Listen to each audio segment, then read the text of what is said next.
The Frog Prince. One fine evening a young princess put on her bonnet and clogs, and went out to take a walk by herself in a wood, and when she came to a cool spring of water that rose in the midst of it, she sat herself down to rest a while. Now she had a golden ball in her hand, which was her favorite plaything, and she was always tossing it up into the air, and catching it again as it fell. After a time she threw it up so high that she missed catching it as it fell, and the ball bounded away, and rolled along upon the ground, till at last it fell down into the spring. The princess looked into the spring after her ball, but it was very deep, so deep that she could not see the bottom of it. Then she began to bewail her loss, and said, "Alas! If I could only get my ball again, I would give all my fine clothes and jewels, and everything that I have in the world." Whilst she was speaking, a frog put its head out of the water, and said, "Princess, why do you weep so bitterly?" "Alas," said she, "what can you do for me, you nasty frog? My golden ball has fallen into the spring." The frog said, "I want not your pearls, and jewels, and fine clothes. But if you will love me, and let me live with you and eat from off your golden plate, and sleep upon your bed, I will bring you your ball again." "What nonsense," thought the princess, "this silly frog is talking. He can never even get out of the spring to visit me, though he may be able to get my ball for me, and therefore I will tell him he shall have what he asks."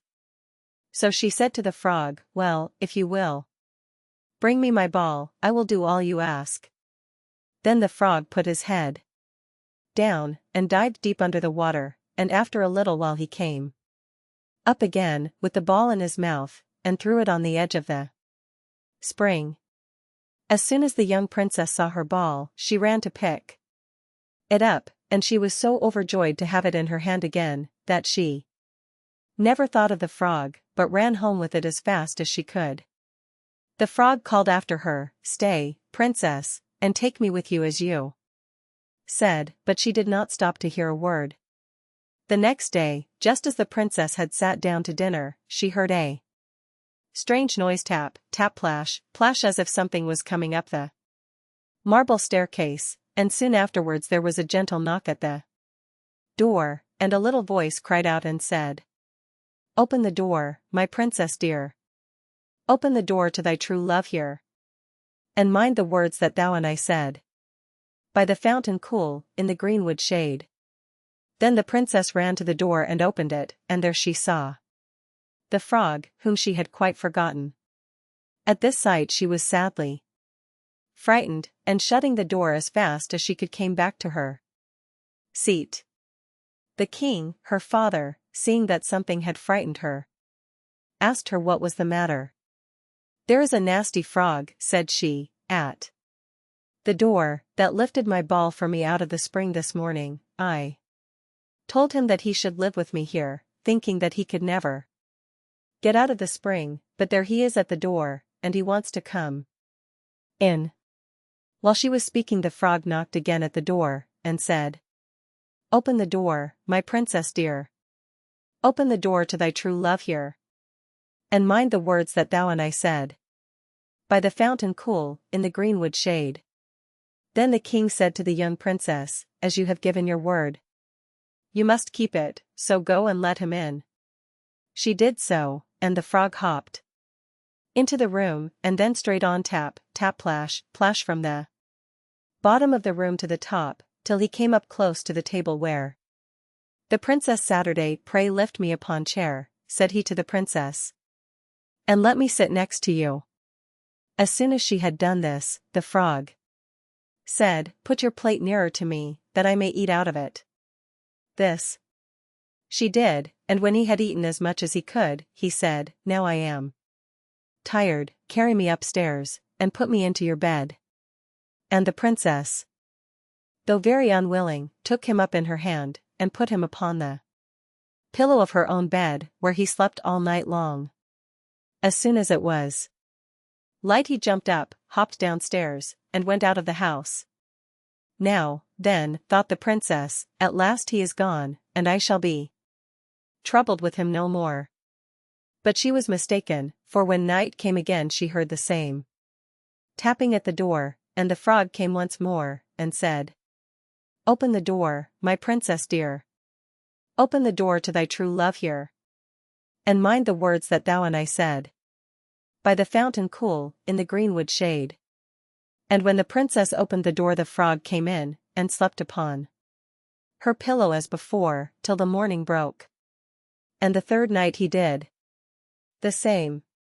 But when the princess awoke on the following morning she was astonished to see, instead of the frog, a handsome prince, gazing on her with the most beautiful eyes she had ever seen, and standing at the head of her bed.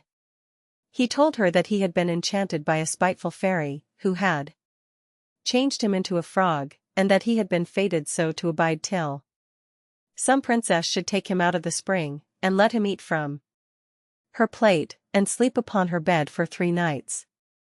"You," said the prince, "have broken his cruel charm, and now I have nothing to wish for but that you should go with me into my father's kingdom, where I will marry you, and love you as long as you live."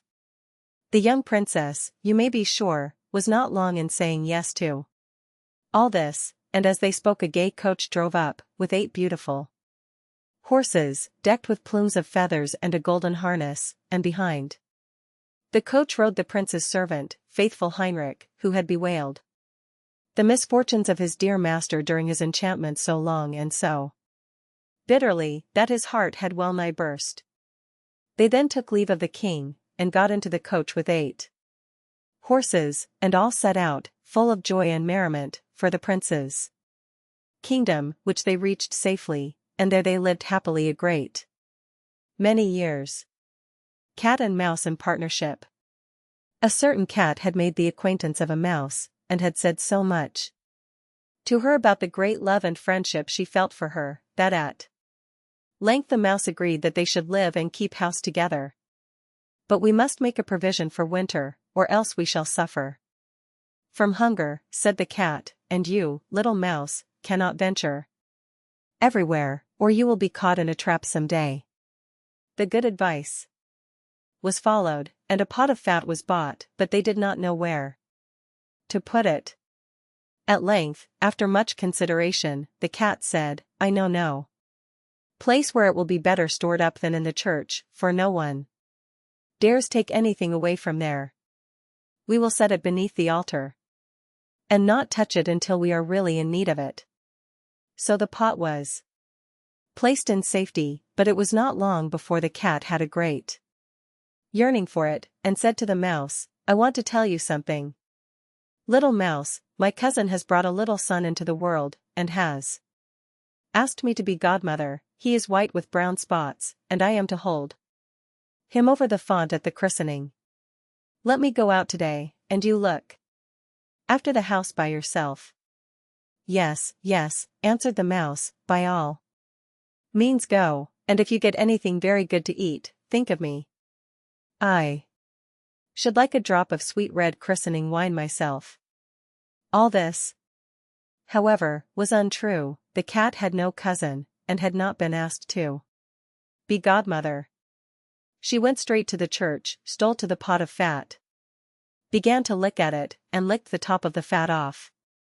Then she took a walk upon the roofs of the town, looked out for opportunities, and then stretched herself in the sun, and licked her lips whenever she thought of the pot of fat, and not until it was evening did she return home. "Well, here you are again," said the mouse, "no doubt you have had a merry day." "All went off well," answered the cat. "What name did they give the child?" "Top off," said the cat quite coolly. "Top off," cried the mouse, "that is a very odd and uncommon name. Is it a usual one in your family?" "What does that matter?" said the cat, "it is no worse than Crumbstealer, as your godchildren are called." Before long the cat was seized by another fit of yearning. She said to the mouse, "You must do me a favor, and once more manage the house for a day alone." I am again asked to be godmother, and, as the child has a white ring round its neck, I cannot refuse." The good mouse consented. But the cat crept behind the town walls to the church and devoured half the pot of fat. "Nothing ever seems so good as what one keeps to oneself," said she, and was quite satisfied with her day's work. When she went home, the mouse inquired, "And what was the child christened?" "Half done," answered the cat. "Half done? What are you saying? I never heard the name in my life. I'll wager anything it is not in the calendar." The cat's mouth soon began to water for some more licking. "All good things go in threes," said she. "I am asked to stand godmother again. The child is quite black, only it has white paws, but with that exception, it has not a single white hair on its whole body. This only happens once every few years. You will let me go, won't you?" "Top off." "Half done," answered the mouse. "They are such odd names, they make me very thoughtful." "You sit at home," said the cat, "in your dark gray fur coat and long tail, and are filled with fancies. That's because you do not go out in the daytime." During the cat's absence, the mouse cleaned the house and put it in order, but the greedy cat entirely emptied the pot of fat. "When everything is eaten up, one has some peace," said she to herself, and well filled and fat she did not return home till night. The mouse at once asked what name had been given to the third child. "It will not please you more than the others," said the cat. "He is called All Gone." "All Gone," cried the mouse. "That is the most suspicious name of all. I have never seen it in print. All Gone. What can that mean?" And she shook her head, curled herself up, and lay down to sleep. From this time forth no one invited the cat to be godmother, but when the winter had come and there was no longer anything to be found outside, the mouse thought of their provision, and said, "Come, cat. We will go to our pot of fat which we have stored up for ourselves. We shall enjoy that." "Yes," answered the cat, "you will enjoy it as much as you would enjoy sticking that dainty tongue of yours out of the window." They set out on their way, but when they arrived, the pot of fat certainly was still in its place, but it was empty. "Alas," said the mouse, "now I see what has happened, now it comes to light. You are a true friend. You have devoured all when you were standing godmother.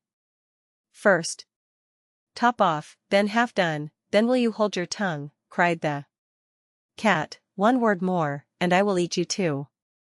All Gone was already on the poor mouse's lips. Scarcely had she spoken it before the cat sprang on her, seized her, and swallowed her down. Verily, that is the way of the world. The Goose Girl. The king of a great land died, and left his queen to take care of their only child.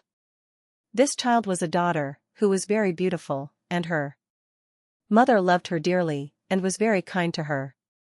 And there was a good fairy too, who was fond of the princess, and helped her mother to watch over her.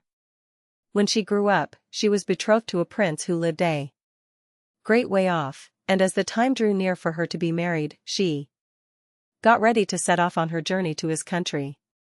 Then the queen, her mother, packed up a great many costly things, jewels, and gold, and silver, trinkets, fine dresses, and in short everything that became a royal bride. And she gave her a waiting maid to ride with her, and give her into the bridegroom's hands, and each had a horse for the journey. Now the princess's horse was the fairy's gift, and it was called Falada, and could speak.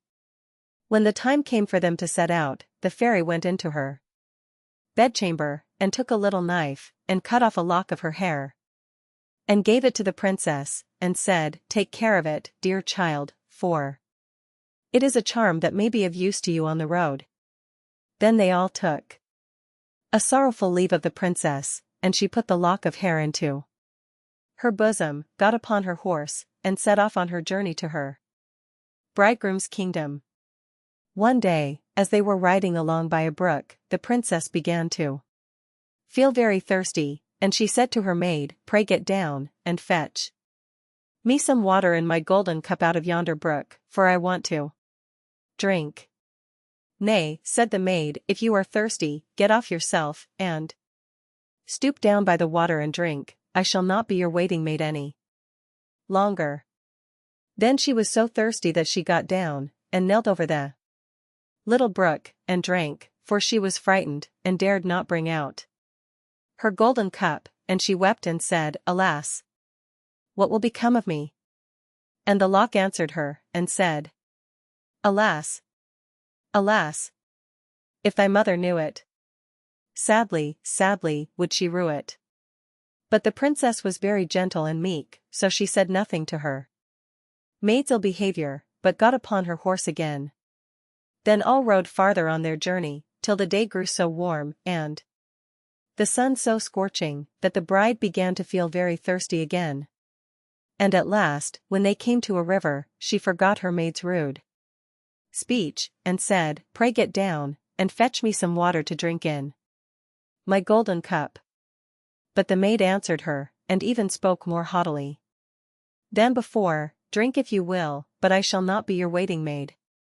Then the princess was so thirsty that she got off her horse, and lay down, and held her head over the running stream, and cried and said, "What will become of me?" And the lock of hair answered her again, "Alas! Alas! If thy mother knew it, sadly, sadly, would she rue it." And as she leaned down to drink, the lock of hair fell from her bosom and floated away with the water. Now she was so frightened that she did not see it, but her maid saw it, and was very glad, for she knew the charm, and she saw that the poor bride would be in her power, now that she had lost the hair. So when the bride had done drinking, and would have got upon Falada again, the maid said, "I shall ride upon Falada, and you may have my horse instead." So she was forced to give up her horse, and soon afterwards to take off her royal clothes and put on her maid's shabby ones. At last, as they drew near the end of their journey, this treacherous servant threatened to kill her mistress if she ever told anyone what had happened. But Falada saw it all, and marked it well. Then the waiting maid got upon Falada, and the real bride rode upon the other horse, and they went on in this way till at last they came to the royal court. There was great joy at their coming, and the prince flew to meet them, and lifted the maid from her horse, thinking she was the one who was to be his wife, and she was led upstairs to the royal chamber. But the true princess was told to stay in the court below.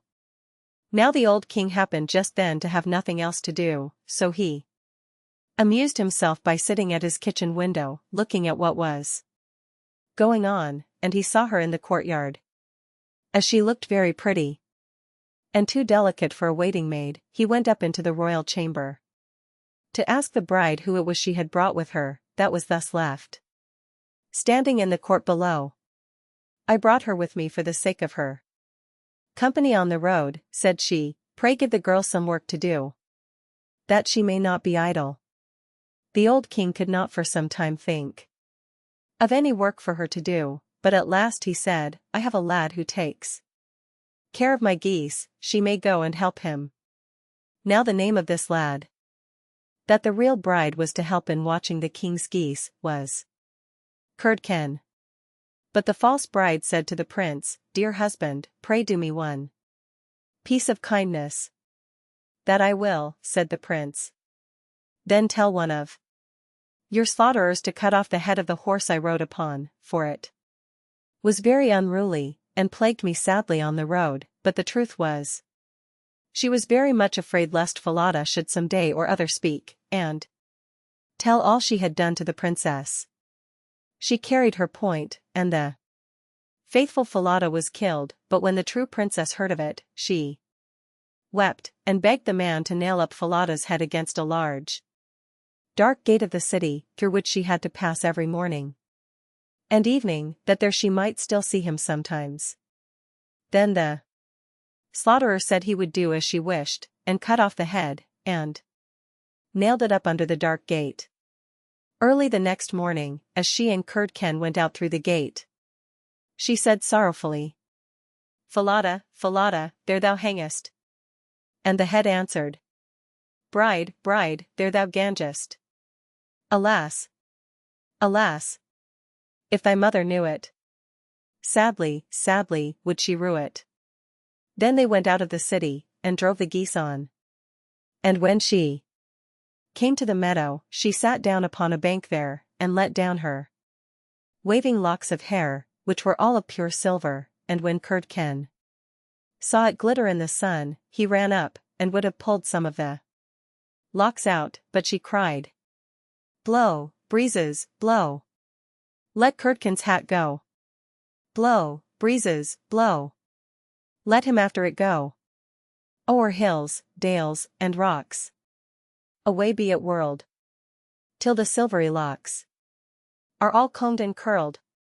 Then there came a wind, so strong that it blew off Curdken's hat, and away it flew over the hills, and he was forced to turn and run after it, till, by the time he came back, she had done combing and curling her hair, and had put it up again safe. Then he was very angry and sulky, and would not speak to her at all, but they watched the geese until it grew dark in the evening, and then drove them homewards. The next morning, as they were going through the dark gate, the poor girl looked up at Falada's head, and cried, Falada, Falada, there thou hangest. And the head answered, Bride, bride, there thou gangest. Alas! Alas! If thy mother knew it, sadly, sadly, would she rue it. Then she drove on the geese, and sat down again in the meadow, and began to comb out her hair as before, and Curdken ran up to her, and wanted to take hold of it, but she cried out quickly, Blow, breezes, blow. Let Curdken's hat go. Blow, breezes, blow. Let him after it go.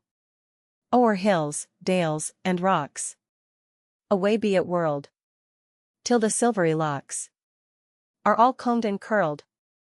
Then the wind came and blew away his hat, and off it flew a great way over the hills and far away, so that he had to run after it, and when he came back she had bound up her hair again, and all was safe.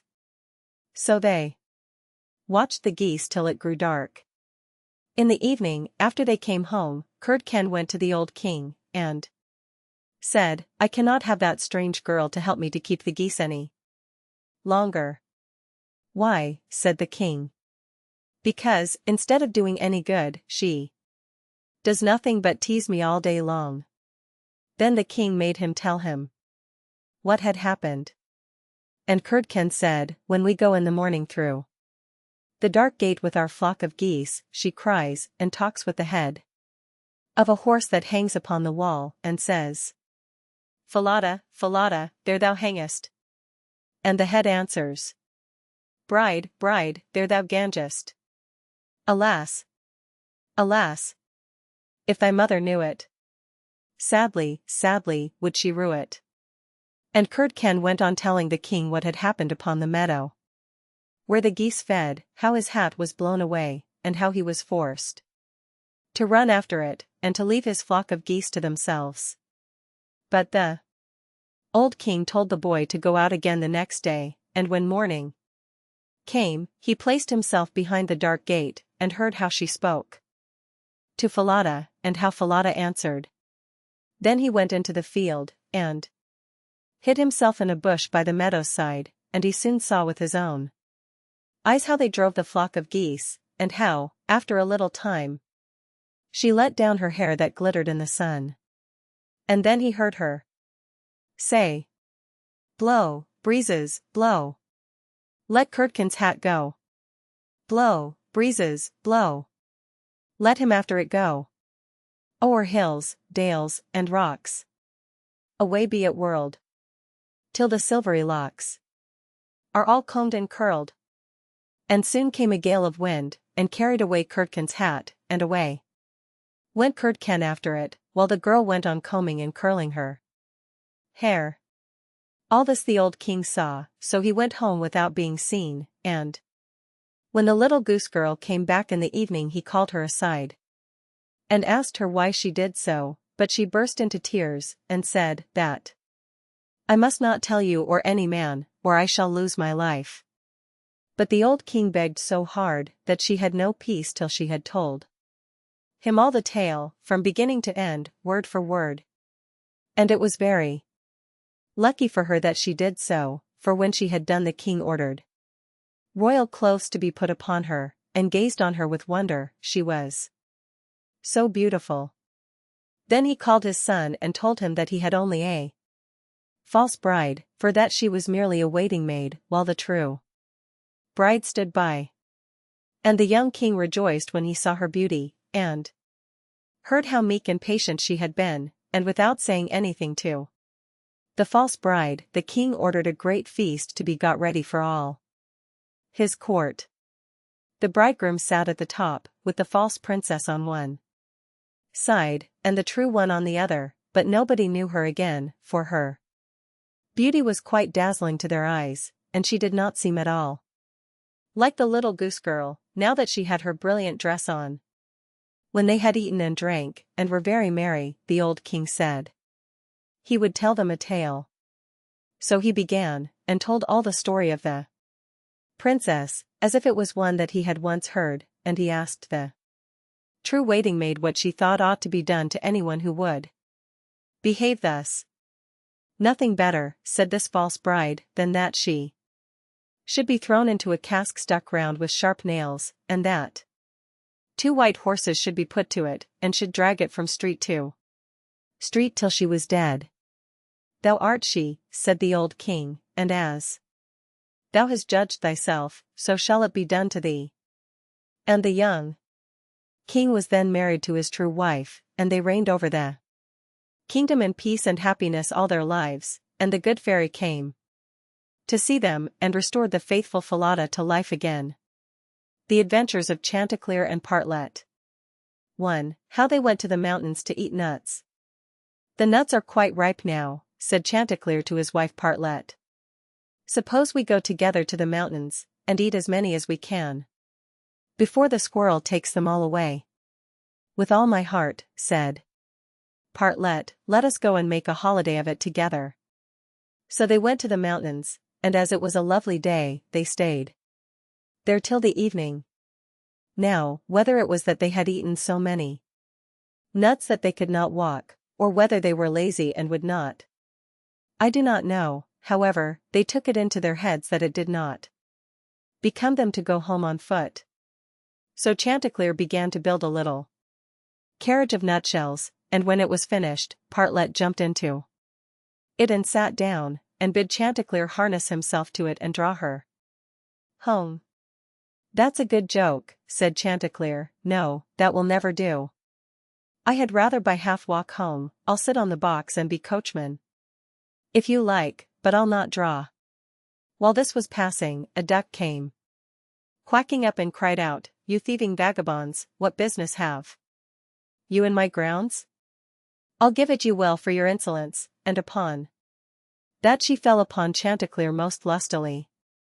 But Chanticleer was no coward, and returned the duck's blows with his sharp spurs so fiercely that she soon began to cry out for mercy, which was only granted her upon condition that she would draw the carriage home for them.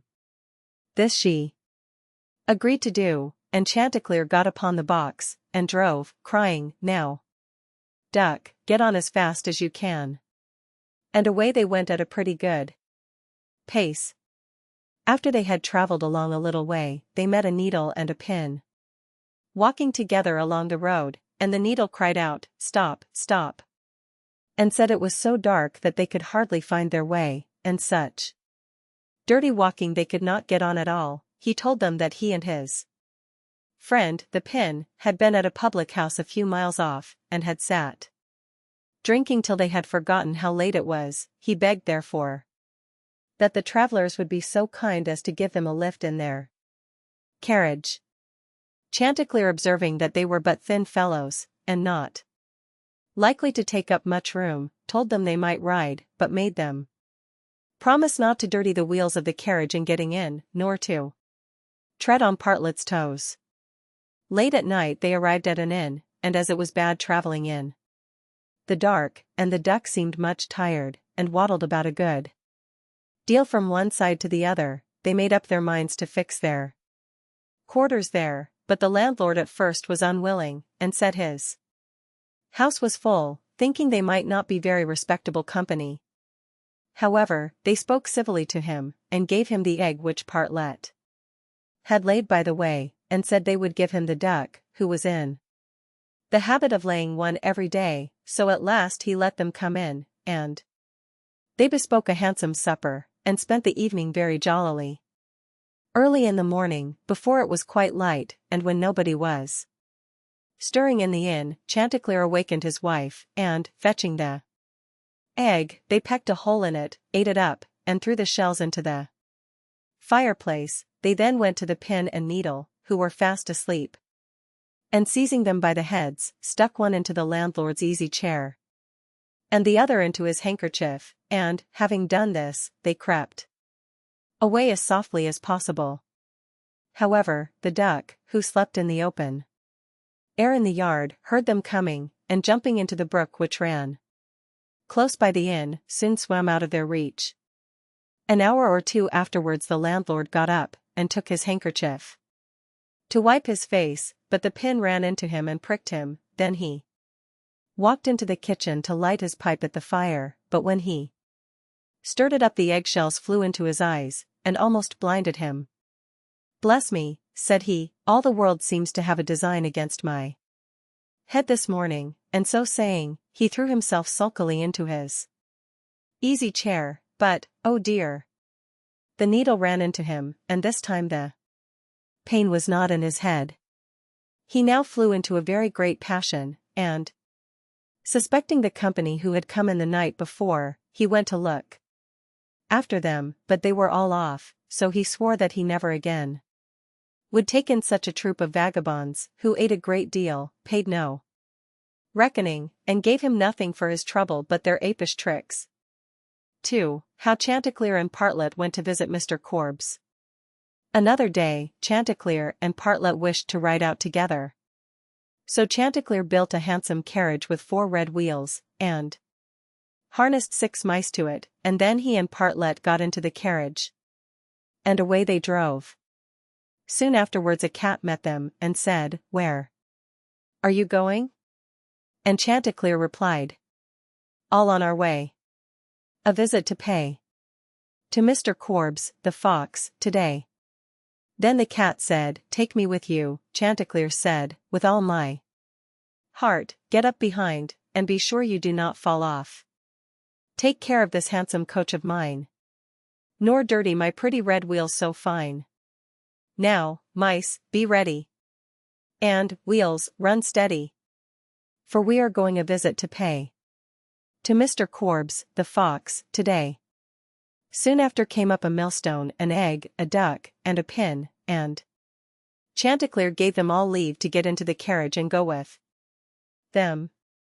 When they arrived at Mr. Korbes's house, he was not at home, so the mice drew the carriage into the coach-house. Chanticleer and Partlet flew upon a beam, the cat sat down in the fireplace, the duck got into the washing cistern, the pin stuck himself into the bed pillow, the millstone laid himself over the house door, and the egg rolled himself up in the towel. When Mr. Korbes came home, he went to the fireplace to make a fire, but the cat threw all the ashes in his eyes, so he ran to the kitchen to wash himself, but there the duck splashed all the water in his face, and when he tried to wipe himself, the egg broke to pieces in the towel all over his face and eyes. Then he was very angry, and went without his supper to bed, but when he laid his head on the pillow, the pin ran into his cheek. At this he became quite furious, and, jumping up, would have run out of the house, but when he came to the door, the millstone fell down on his head, and killed him on the spot. 3. How Partlet died and was buried, and how Chanticleer died of grief. Another day Chanticleer and Partlet agreed to go again to the mountains to eat nuts, and it was settled that all the nuts which they found should be shared equally between them. Now Partlet found a very large nut, but she said nothing about it to Chanticleer, and kept it all to herself. However, it was so big that she could not swallow it, and it stuck in her throat. Then she was in a great fright, and cried out to Chanticleer, "Pray run as fast as you can, and fetch me some water, or I shall be choked." Chanticleer ran as fast as he could to the river, and said, "River, give me some water, for Partlet lies in the mountain, and will be choked by a great nut." The river said, "Run first to the bride, and ask her for a silken cord to draw up the water." Chanticleer ran to the bride, and said, "Bride, you must give me a silken cord, for then the river will give me water, and the water I will carry to Partlet, who lies on the mountain, and will be choked by a great nut." But the bride said, "Run first, and bring me my garland that is hanging on a willow in the garden." Then Chanticleer ran to the garden, and took the garland from the bough where it hung, and brought it to the bride, and then the bride gave him the silken cord, and he took the silken cord to the river, and the river gave him water, and he carried the water to Partlet, but in the meantime she was choked by the great nut, and lay quite dead, and never moved any more. Then Chanticleer was very sorry, and cried bitterly, and all the beasts came and wept with him over poor Partlet. And 6 mice built a little hearse to carry her to her grave, and when it was ready they harnessed themselves before it, and Chanticleer drove them. On the way they met the fox. "Where are you going, Chanticleer?" said he. "To bury my Partlet," said the other. "May I go with you?" said the fox. "Yes, but you must get up behind, or my horses will not be able to draw you." Then the fox got up behind, and presently the wolf, the bear, the goat, and all the beasts of the wood came and climbed upon the hearse. So on they went till they came to a rapid stream. "How shall we get over?" said Chanticleer. Then said a straw, "I will lay myself across, and you may pass over upon me." But as the mice were going over, the straw slipped away and fell into the water, and the 6 mice all fell in and were drowned. What was to be done?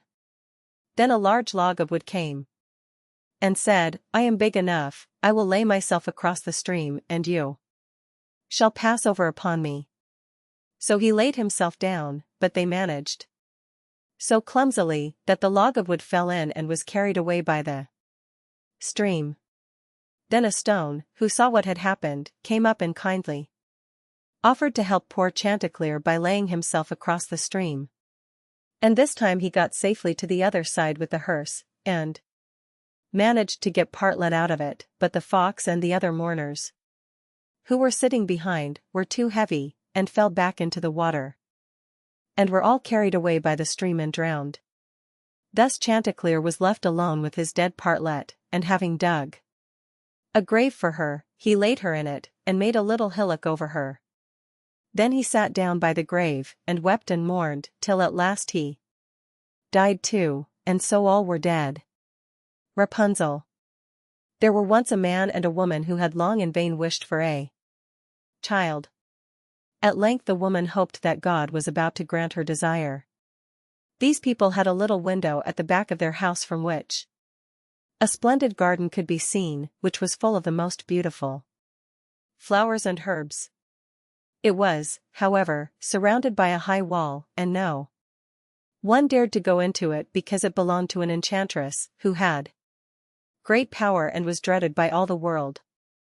One day the woman was standing by this window and looking down into the garden, when she saw a bed which was planted with the most beautiful rampion, Rapunzel, and it looked so fresh and green that she longed for it. She quite pined away, and began to look pale and miserable. Then her husband was alarmed, and asked, "What ails you, dear wife?"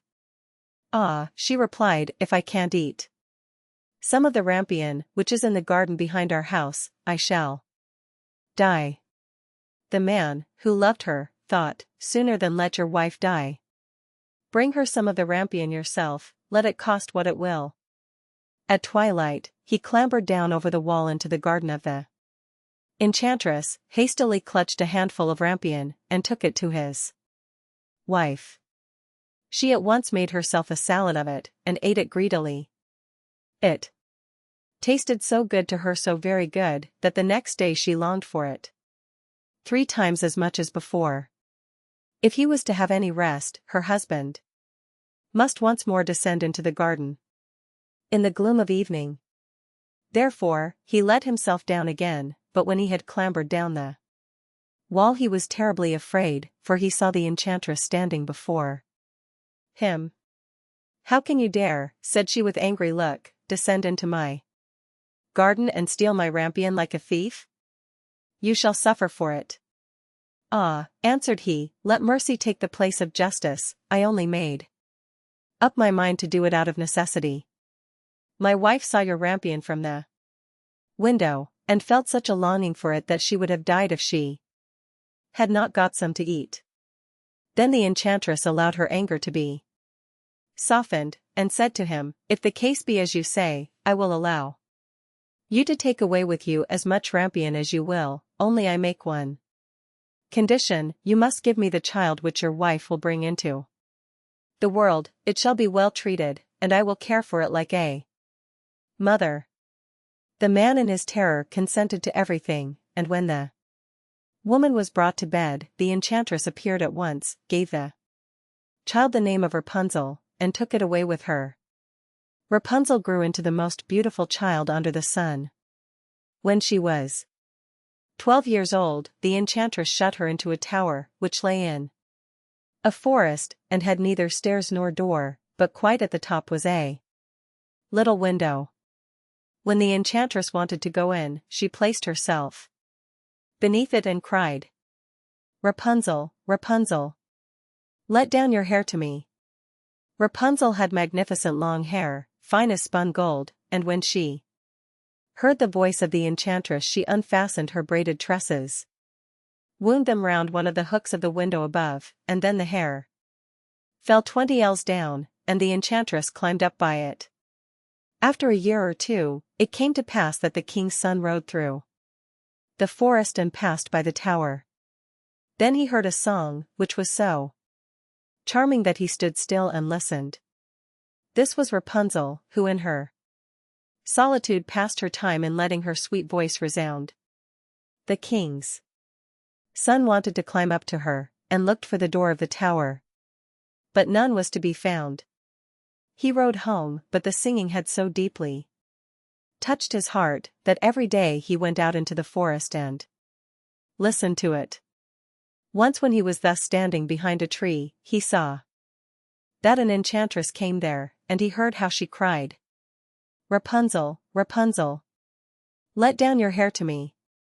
Then Rapunzel let down the braids of her hair, and the enchantress climbed up to her.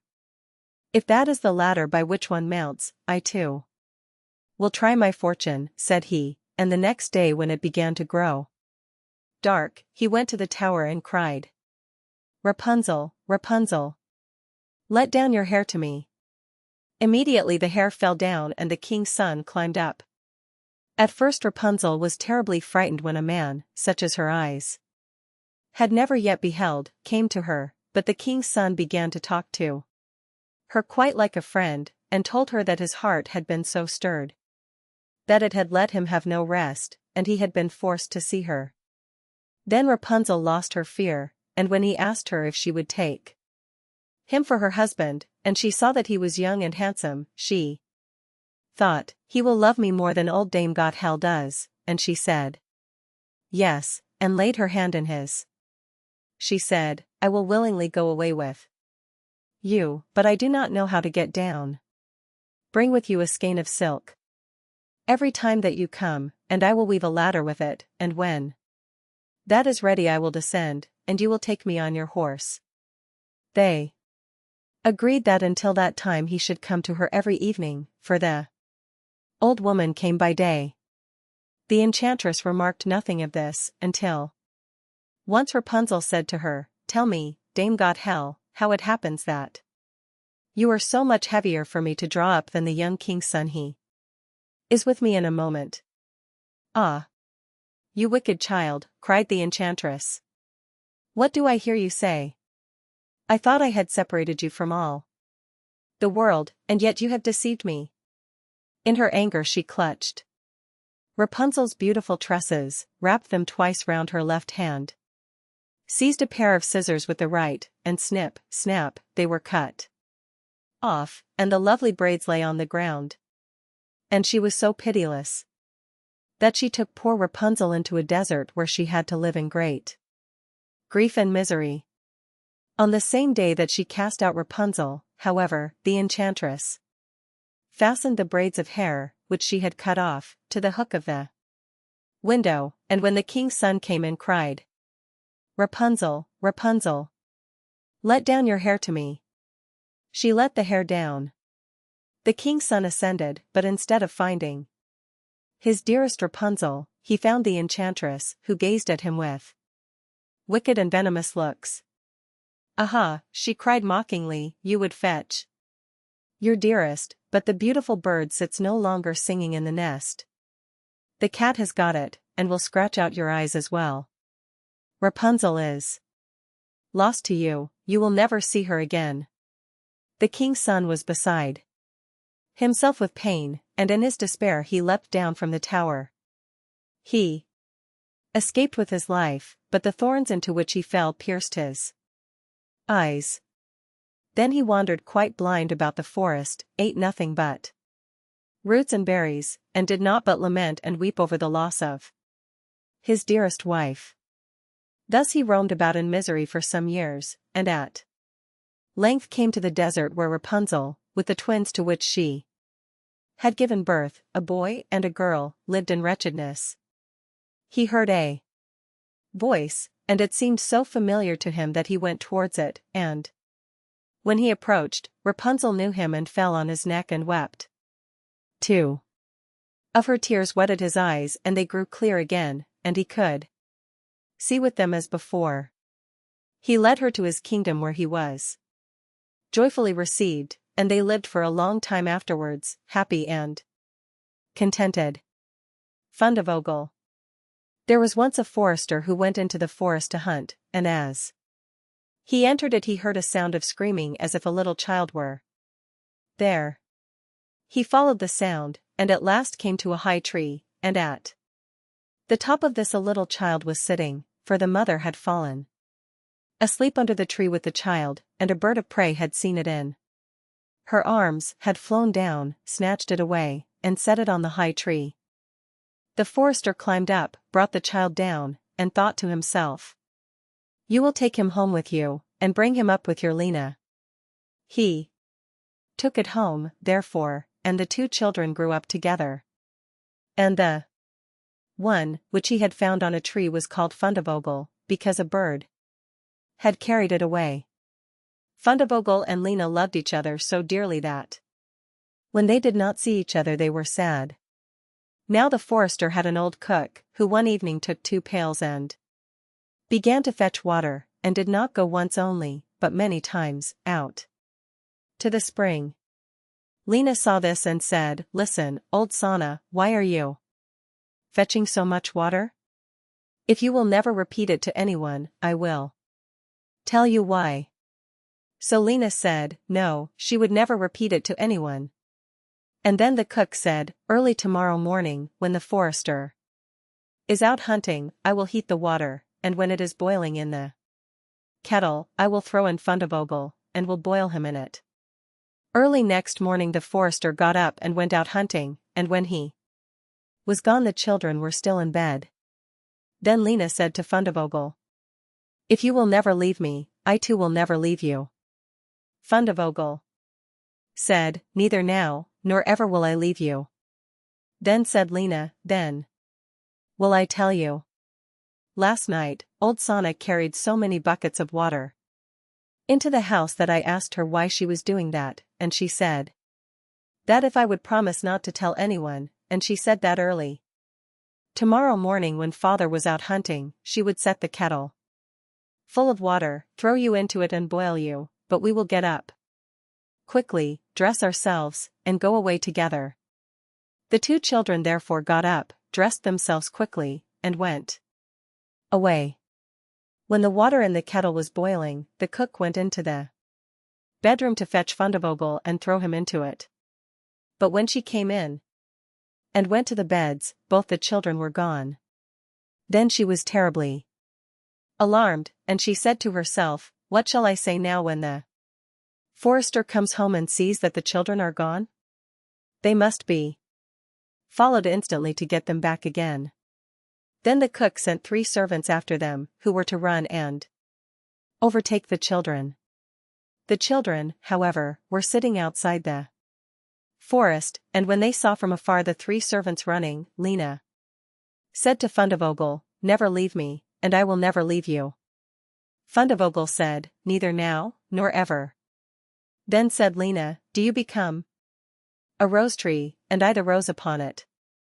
When the 3 servants came to the forest, nothing was there but a rose tree and 1 rose on it, but the children were nowhere. Then said they, "There is nothing to be done here," and they went home and told the cook that they had seen nothing in the forest but a little rose bush with 1 rose on it. Then the old cook scolded and said, "You simpletons, you should have cut the rose bush in 2, and have broken off the rose and brought it home with you. Go, and do it at once." They had therefore to go out and look for the second time. The children, however, saw them coming from a distance. Then Lena said, "Fundevogel, never leave me, and I will never leave you." Fundevogel said, "Neither now, nor ever." Said Lena, "Then do you become a church, and I'll be the chandelier in it." So when the 3 servants came, nothing was there but a church, with a chandelier in it. They said therefore to each other, "What can we do here? Let us go home." When they got home, the cook asked if they had not found them. So they said no, they had found nothing but a church, and there was a chandelier in it. And the cook scolded them and said, "You fools! Why did you not pull the church to pieces, and bring the chandelier home with you?" And now the old cook herself got on her legs, and went with the 3 servants in pursuit of the children. The children, however, saw from afar that the 3 servants were coming, and the cook waddling after them. Then said Lena, "Fundevogel, never leave me, and I will never leave you." Then said Fundevogel, "Neither now, nor ever." Said Lena, "Be a fish pond, and I will be the duck upon it." The cook, however, came up to them, and when she saw the pond she lay down by it, and was about to drink it up. But the duck swam quickly to her, seized her head in its beak and drew her into the water, and there the old witch had to drown.